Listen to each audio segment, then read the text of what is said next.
जय मसीह सबैजनालाई जय मसीह। ह्यापी मेरी परमेश्वरलाई महिमा भएको छ। आज धेरै खुसीको दिन अनि आनन्दको दिन।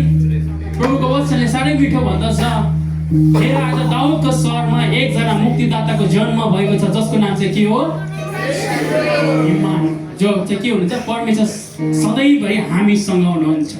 अनि एकजना कन्याले चाहिँ गर्भधारण गर्ने छ अनि उसले के जन्माउने छ? एकजना छोरो जन्माउने छ हैन, जसको नाम चाहिँ के हो?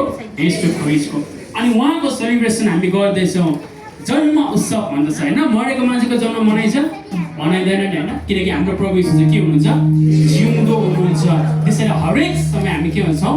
हाम्रो प्रभु जिउँदो हुनुहुन्छ भनेर घोषणा गर्छौँ। क्रिसमस जब जब पनि हामी मनाउँछौँ यो कुराको हामी प्रमाण दिन्छौँ कि येशू ख्रीष्ट जिउँदो हुनुहुन्छ।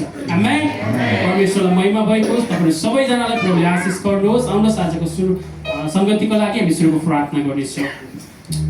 धन्यवाद पवित्र अनि जीवित जिउँदो अति नै पवित्र अति नै असल अनि स्वर्ग अनि पृथ्वी बनाउनु अनि सृष्टिकर्ता मालिक प्रभु, हामी तपाईलाई धन्यवाद दिन्छौँ किनभने तपाईँ परम प्रभु चाहिँ हाम्रो माझमा हुनुहुन्छ। तपाईँको वचनले भन्दछ तपाईँ परम प्रभु चाहिँ आजभन्दा 2025 वर्ष अगाडि यो संसारमा एउटा मानवको रूप लिएर यो संसारमा आउनुभयो प्रभु।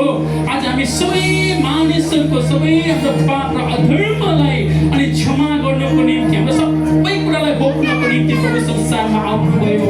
थ्याङ्क यू परमेश्वर बाबा। आजको दिन तपाईँको जन्म उत्सवलाई हामीले सेलिब्रेसन गर्दै गर्दाखेरि जन्म उत्सव मनाउँदै गर्दाखेरि हामी अत्यन्तै आनन्दित छौँ र तपाईँलाई हामी धन्यवाद दिन्छौँ प्रभुज्यू। धन्यवाद। आजको सेवाको सुरुदेखि अन्त्यसम्म प्रभु तपाईँको उपस्थितिलाई माग्दछौँ। जे जति गर्छौँ प्रभु सबै तपाईँको निम्ति गर्छौँ प्रभु। गाउने कोयर टिमलाई प्रभु तपाईँको हातमा राख्दछौँ प्रभुज्यू। अनि वचनको समय जति पनि कुराहरू गर्नुपर्ने चाहिँ बीजहरूमा प्रभु सबै कुरामा तपाईँ परमेश्वरले सहायता गर्नुभएको होस्। तपाईँको उपस्थिति यो ठाउँमा छ हामी विश्वास गर्छौँ र घोषणा गर्छौँ पवित्र आत्माको शक्ति र तपाईँको सामर्थ्यमा आजको सङ्गतिलाई प्रभु तपाईँले लिड गर्नुहोस् भनी हामी प्रार्थना गर्छौँ प्रभु। धन्यवाद तपाईँ परम प्रभुलाई सुरुदेखि अन्त्य सबै तपाईँको हातमा राख्दै सबै बिन्ती प्रार्थना आदर भक्ति महिमा तपाईँको हातमा राख्दै आजको सङ्गतिलाई सुरुवात गर्नको निम्ति अनुमति माग्दछ र अति नै पवित्र स्वर्ग पृथ्वी बनाउने सृष्टिकर्ता प्रभु येशू ख्रीष्टको नाममा आमेन।